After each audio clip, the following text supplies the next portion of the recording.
Good evening all of you.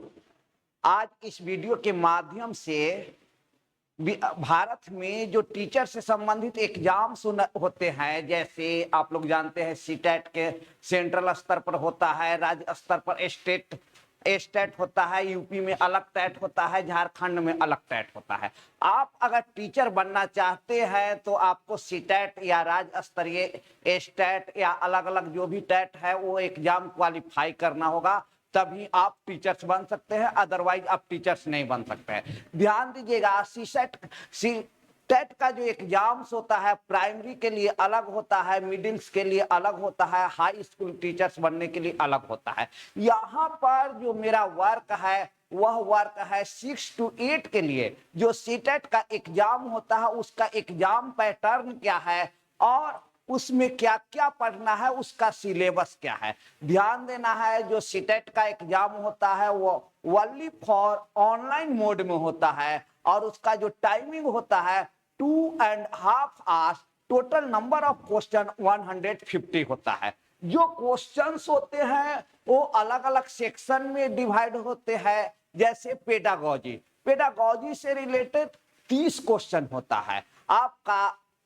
उसकी language paper 1, तो language paper 1 से 30 क्वेश्चन होता है और लैंग्वेज पेपर 2 से 30 क्वेश्चन होता है। तो इस तरह से pedagogy, language paper 1, language paper 2 से 90 क्वेश्चन होता है। उसके बाद जो 6 से 8 क्लास का एग्जाम होता है वो 2 सेक्शंस में होता है। साइंस वाले कैंडिडेट के लिए अलग होता है और आर्ट्स वाला अर्थात एसएसटी के कैंडिडेट्स का अलग एग्जाम होता है, जिसमें साइंस से रिलेटेड कैंडिडेट होते हैं उनका 60 क्वेश्चन होता है। उसी तरह से जो एसएसटी से रिलेटेड कैंडिडेट होते हैं उनका भी 60 क्वेश्चन होता है। अब यहां भी डिवाइडेशन है कि जो 60 क्वेश्चन होगा, जो भी आपका 60 क्वेश्चन होगा उसमें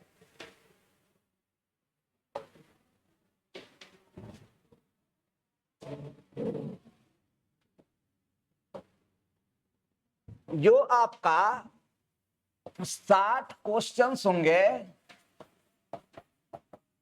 सोशल साइंस का, 60 क्वेश्चन सोशल साइंस का जो क्वेश्चन होगा जो 2 पार्ट्स में डिवाइड होगा। एक शिक्षण शास्त्र या कहा जाए कि शिक्षा शास्त्र से रिलेटेड और एक आपका एसएसटी सब्जेक्ट से रिलेटेड। तो यहाँ एसएसटी जो सब्जेक्ट है उसमें क्या है, हिस्ट्री,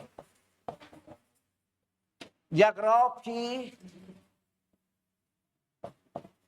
प्लस पॉलिटिकल साइंस, या हम कह सकते हैं पॉलिटिकल साइंस, या हम कह सकते हैं कि सिविक्स। अब ये यहाँ पर देखिएगा, जो शिक्षा शास्त्र से रिलेटेड क्वेश्चन है वो 20 क्वेश्चन होता है, जो एसएसटी से रिलेटेड क्वेश्चन है वो 40 क्वेश्चन होता है। तो इस तरह से 20 और 40 क्वेश्चन मिलाकर 60 क्वेश्चन होता है आपका सोशल साइंस से। तो सोशल साइंस में आपको हिस्ट्री, ज्योग्राफी, पॉलिटिकल साइंस या हम कह सकते हैं कि सिविक्स पढ़ना होता है। यहाँ पर जो सिलेबस है या जो प्रीवियस ईयर्स में जो एग्जाम्स लिए गए हैं उस एक क्वेश्चन के पैटर्न को देखने से पता चलता है कि हमको 6, 7, 8 क्लास का एनसीईआरटी बुक कंप्लीट होना चाहिए। क्योंकि आप 6 to 8 के टीचर्स के लिए एप्लीकेंट होने जा रहे हैं, तो आपको 6, 7, 8 क्लास का जो भी एनसीईआरटी बुक्स है उसको कंप्लीट करना है, हिस्ट्री का, ज्योग्राफी का और पॉलिटिकल साइंस मींस सिविक्स का। अब यहाँ जो ये 40 क्वेश्चन है, ये जो 40 क्वेश्चन है इसमें अगर आप देखते हैं तो लगभग 15 क्वेश्चन हिस्ट्री से रिलेटेड होता है। हिस्ट्री से जो क्वेश्चन होगा वह 15 क्वेश्चन होगा, ज्योग्राफी से भी 15 क्वेश्चन होगा और पॉलिटिकल साइंस से लगभग 10 क्वेश्चन।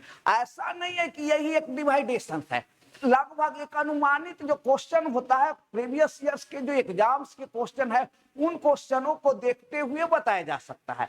अगर हम इसमें आते हैं कि ज्योग्राफी में आपको क्या क्या पढ़ना है, तो यहाँ पर बहुत बेसिक चीज पढ़ना होता है ज्योग्राफी में। अगर ज्योग्राफी के सिलेबस को हम देखें तो वो सिलेबस के देखते हैं तो यहाँ देखिए ऑलरेडी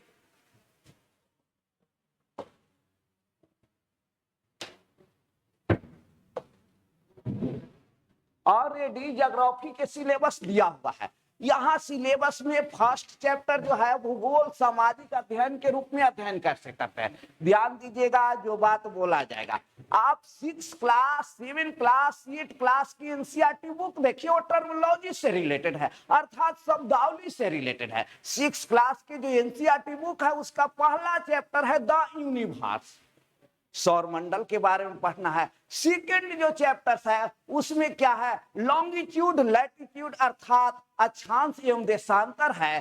थर्ड जो चैप्टर है वो अर्थ मूवमेंट है। तो अर्थ मूवमेंट में हम लोग जानते हैं पृथ्वी की 2 तरह की गतियां होती है, एक रोटेशन एक रिवोल्यूशन। ये 3 6 क्लास में मेजर चैप्टर्स है। अदर जो चैप्टर्स है वो इंडिया का बेसिक इंफॉर्मेशन से रिलेटेड है। मेजर जो 6 क्लास में चैप्टर्स है यही 3 चैप्टर्स है। उसी तरह से यहाँ आप देखिए भूगोल सामाजिक अध्ययन तथा विज्ञान के रूप में, समाज में इसका भूगोल का कैसे योगदान है, विज्ञान में कैसे योगदान है। तो विज्ञान के योगदान को आप रिमोट सेंसिंग के माध्यम से जोड़ सकते हैं। आज जीपीएस जो टेक्नोलॉजी जो काम करता है वो ज्योग्राफी का ही डेवलप रूप है। तो जीपीएस टेक्नोलॉजी विज्ञान और सामाजिक अध्ययन दोनों से जुड़ा हुआ है। दोस्तों अगर यहाँ पर हमने दूसरा जो चैप्टर्स बोला था ग्रह, आपका ग्रह सौरमंडल में पृथ्वी, उसके बाद ग्लोब, ग्लोब से रिलेटेड जो भी, जैसे द शेप ऑफ द अर्थ,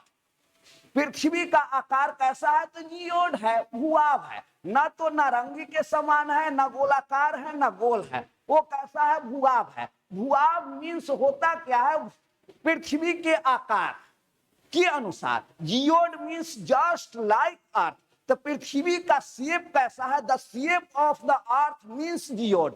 नहीं यहाँ नारंगी होगा, नहीं यहाँ ऑरेंज होगा, नहीं गोल होगा, न गोलाकार होगा। आप एनसीईआरटी के बुक के फर्स्ट चैप्टर देखिए, वहां लिखा हुआ है the shape of the earth geoid. Geoid means just like earth. भूआभ मीन्स पृथ्वी के आकार के जैसा, जियोड का हिंदी होता है भूआभ। तो वो आपका ग्लोब के बारे में पढ़ना है। उसके बाद प्रकृति और मानव पर्यावरण। आज पर्यावरण, ईवीएस या इन्वायरमेंट साइंस सभी जगह जुड़ा हुआ है। जो सीटेट का 1 to 5 का एग्जाम होता है उसमें आपका ईवीएस से 30 क्वेश्चन पूछे जाते हैं। 6 to 8 में ईवीएस नहीं है अलग रूप से, लेकिन यहाँ पर जो पर्यावरण से रिलेटेड है, तो पर्यावरण मानव के दैनिक जीवन में जुड़ा हुआ है। जो आपको 7th क्लास में जो क्लाइमेटोलॉजी पढ़ना है, ओशनोग्राफी पढ़ना है, जियोमॉर्फोलॉजी पढ़ना है 8 क्लास में, उससे वो रिलेटेड है। अब क्लाइमेटोलॉजी के अंतर्गत हम लोग को क्या क्या पढ़ना है। क्लाइमेटोलॉजी मीन्स क्या, जलवायु विज्ञान। तो यहाँ सबसे पहला चैप्टर है वायुमंडल की परतें या स्ट्रक्चर ऑफ एटमॉस्फेयर, जिसमें कि वायुमंडल को अलग अलग परतों में बांटा गया है, क्षोभ मंडल, समताप मंडल, मध्य मंडल, आयन मंडल, बहिर्मंडल। उसके साथ ही साथ वायुमंडल में ही चैप्टर्स है वायु दाब एवं पवन संचार। अब वायु दाब क्या होता है, तो the weight of air is called air pressure. वायु के दाब को, वायु के भार को वायु दाब कहते हैं। और वायु दाब सबसे अधिक जो होता है सी लेवल पर होता है 1013.26 मिलीबार। और जैसे जैसे हम लोग अधिक ऊंचाई पर जाते हैं वायु दाब की मात्रा कमते जाती है। अब वायु दाब और पवन संचार, तो पवन गतिमान वायु को पवन कहते हैं। और पवन की उत्पत्ति के लिए प्रेशर ग्रेडियंट फोर्स, वायु दाब प्रवणता बल, साथ ही साथ कोरियोलिस फोर्स और फ्रिक्शन फोर्स, 3 मेजर फोर्स है जिसके कारण पवन की उत्पत्ति होती है। और कॉमन वे में पवन 2 प्रकार के होते हैं, अस्थाई पवन और अस्थाई पवन। अस्थाई पवन में कौन कौन सा, easterlies, westerlies, polar winds, equatorial westerlies wind. There are 4 permanent winds. Other जो विंड्स है वह क्या है, लोकल विंड्स है। तो लोकल विंड्स में क्या क्या है, चिनूक, फॉन, हरमट्टान, सिराको, ब्लिजार्ड, बोरा, बाइस, ये सब क्या है, ये सब लोकल विंड्स है। साथ ही साथ एक सी ब्रिज, लैंड ब्रिज और माउंटेन ब्रिज, वैली ब्रिज भी विंड्स का ही टाइप है। तो यहाँ वायु विज्ञान से रिलेटेड। अब जल विज्ञान, तो जल से रिलेटेड, तो टोटल नंबर ऑफ ओशंस, तो there are 5 oceans in our globe. अब सबसे बड़ा ओशंस कौन सा है, सबसे छोटा ओशंस कौन सा है, प्योर वाटर कितना है, सबसे अधिक प्योर वाटर कहाँ है, ये सब चीज यहाँ पढ़ना है। साथ ही साथ सैलिनिटी, जलमंडल का एक महत्वपूर्ण चैप्टर सैलिनिटी है। और उसी के साथ जलधारा, आप देखिएगा एनसीईआरटी बुक में जलधारा का मैप बनाया गया है। तो जलधारा और टाइड्स आपका जलमंडल का अलग एक चैप्टर है। तो हमने वायुमंडल, जलमंडल, अब मानव पर्यावरण, वासस्थान, परिवहन और संचार। परिवहन आज डेवलपमेंट के लिए सबसे मेन चीज है परिवहन, कम्युनिकेशन या ट्रांसपोर्ट। कहा जाता है परिवहन के माध्यम से ही किसी क्षेत्र का विकास होता है, वो परिवहन के माध्यम से ही विकास दौरे दौरे आते हैं। तो ये परिवहन में आपका सड़क मार्ग, रेल मार्ग, जल मार्ग, वायु मार्ग, पाइपलाइन, ये परिवहन के अंतर्गत। साथ ही साथ संचार, तो संचार में आज कम्युनिकेशन का बहुत अधिक इंपॉर्टेंस है। आप लोग जीपीएस पद्धति के माध्यम से स्मार्टफोन्स का यूज करते हैं, तो वो संचार, न्यूज़पेपर्स है, रेडियोज है, तो वो संचार के माध्यम से। संसाधन, अब संसाधन रिसोर्स, तो रिसोर्स भी क्या है, नेचुरल रिसोर्स है, ह्यूमन रिसोर्स है। नेचुरल रिसोर्स में क्या है, वाटर रिसोर्स है, सॉइल रिसोर्स है, फॉरेस्ट रिसोर्स है, मिनरल्स रिसोर्स है, एनर्जी रिसोर्सेज है। ये सभी रिसोर्स यहाँ पर प्राकृतिक और मानव, सबसे बड़ा संसाधन मानव संसाधन है। Human resource is the major importance resource. Human resource use other resource then resources are importance.